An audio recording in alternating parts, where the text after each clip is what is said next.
मुझी बड़ी तकरीर थोड़ी कड़ी होंगी अथव आऊं सच ॻाल्हाईंदो आहियां कूड़ ते बेशुमार कंदो आहियां सॼी ज़िंदगी ते लम्स में रहम कंहिंजी बि का मुनाफ़िकी या का बि हरामखोरी मूं न कई बुख दुख ते जहिड़े बि हाल में रहियुसि पर पंहिंजे एम्प्लॉई जे लाइ जदोजहद जारी रखियो ऐं उहा अॼु ताईं हलंदी थी अचे बाक़ी रिटायरमेंट में मूंखे 4 साल बचा आहिनि हीअ आख़िरी ख़्वाहिश हुई मुंहिंजी त आउं यूनियन जो अॻुवाण थियां जेको अलाह ताला असांखे कामयाबु कयो आहे तव्हां सभिनि भाइरनि जी महिरबानी ऑफिसर भाइरनि जी महिरबानी कुझु वॾनि मसइलनि जी निशानदेही कंदुसि जंहिंजी अशद ज़रूरत आहे साईं वाइस चांसलर साहब ऐं असांजे ॿिया जेके बि असांजा ऑफिसर साहिबान आहिनि उन्हनि खे चवंदुसि त हिन ग़रीब मुलाज़िमनि जी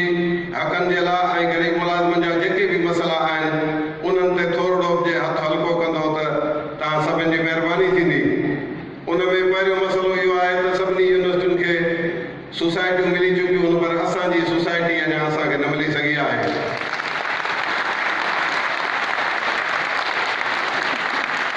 उहा असांजी महिरबानी करे जदोजहद कई वञे असांजो साथ ॾिनो वञे मूं कंहिं हितां जे जामशोरे जी अहम शख़्सियत सां राब्तो कयो आहे उन चयो आहे त आउं तव्हांखे 200 एकड़ ज़मीन जेका आहे पावर हाउस खां परियां इंडस हाईवे रोड ते ॾियणु चाहियां थो जंहिंजी क़ीमत मुनासिब जेका आहे इंस्टॉलमेंट में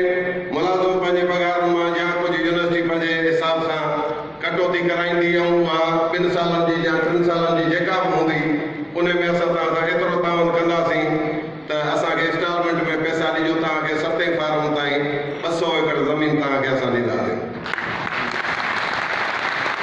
ॿियो नंबर मसइलो इहो आहे त असां ग़रीब मुलाज़िम आहियूं असां कंहिं प्राइवेट स्कूलनि में पंहिंजा ॿार नथा पढ़ाए सघूं उते फीसूं भरियूं था त असांजो मुआशी बहिरान थिए थो घर जो चलो सही तरीक़े नथो हली सघे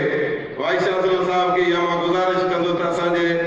जीअं ॿियनि यूनिवर्सिटियुनि में पब्लिक स्कूल आहिनि ऐं ॿिया बि स्कूल आहिनि जेके उन्हनि पंहिंजे ख़र्च ते ठाराइनि असांजी कॉलोनी में बि अहिड़े क़िस्म जो स्कूल ठाराए असांखे ॾिनो वञे त साईं जन जी महिरबानी थिए टियों नंबर असांजो आम मसइलो इहो आहे त नौशाद साहब जे वक़्त में असांखे मीटर लॻाइण जे लाइ ज़ोर भरियो वियो त तव्हां बिजली जूं जेके तारूं पुराणियूं थी वियूं आहिनि ऐं हिकिड़ो ट्रांसफार्मर आहे 200 जो जेको पूरी कॉलोनी खे सप्लाई करे थो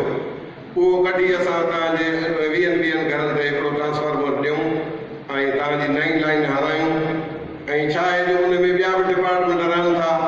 जीअं एजुकेशन डिपार्टमेंट बि आहे हॉस्पिटल जा मुलाज़िम बि आहिनि PWD जा बि आहिनि काफ़ी दुकानदार बि आहिनि ॿिया बि माण्हू आहिनि जेके रहनि था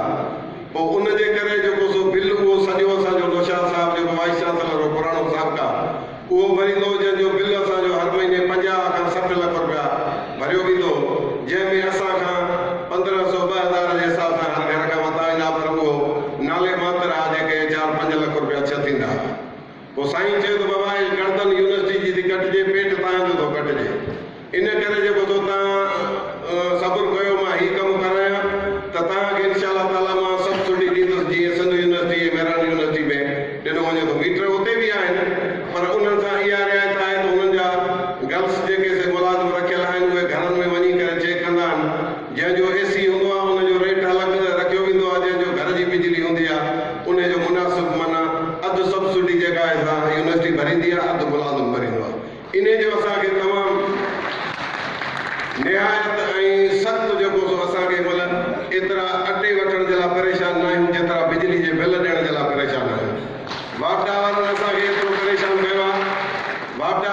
एतिरो परेशान कयो आहे जो हर महीने 20,000 30,000 25,000 डिडक्शन ठोकियो छॾनि ऐं असां तमामु परेशान आहियूं असांजूं बिजलियूं कटियो वञनि ॿार असांजा सभु हूंदा आहिनि कल्ह बि असांजे कच्ची कॉलोनी जे 120 क्वार्टरनि जी बिजली काटी वई आहे जेका हिनमहिल ताईं कटियल आहे त उन हवाले सां असांजी इन मां बि जान छॾाई वञे ऐं उहो को मुनासिब तरीक़ो कयो वञे भली कंहिं ॿिए फीडर मां असांखे ॾिनी वञे जंहिंमें 5-6 कलाक लोड शेडिंग हुजे त उहा बिजली बि घटि भरंदी ऐं उन खां अलावा जेको बिल हुजे उन में बि असांखे सब्सिडी ॾेई ऐं असांजी मदद कई वञे त असां निहायत शुक्रगुज़ार रहंदासीं वाइस चांसलर साहब जा ॿियो असांजो चार्टर ऑफ डिमांड आहे मुंहिंजो सदर साहब जेको सो तव्हांखे उहो पेश कंदो पढ़ंदो पर इहे चंद ॻाल्हियूं जेके बि मूं चयूं से उहे मूंखे ज़रूरी सम्झ में पंहिंजे दोस्तनि सभिनि जो मुखालिफ़ दर वारनि जो ॿिया बि जेके असां सां हिज़्ब इख़्तिलाफ़ हुआ जेके हाराए विया उन्हनि सभिनि जो थोराइतो आहियां ऑफिसर साहिबान जो थोराइतो आहियां। असां सियासी माण्हू आहियूं, सियासत जो असांखे वॾो शौक़ु आहे। तव्हांखे ख़बर हूंदी त शुरू खां वठी असां इन रस्ते ते हलियासीं ऐं उन ते हलंदा पिया तूं असां चवंदा आहियूं त असांजी इज़त हुजे ऐं असांखे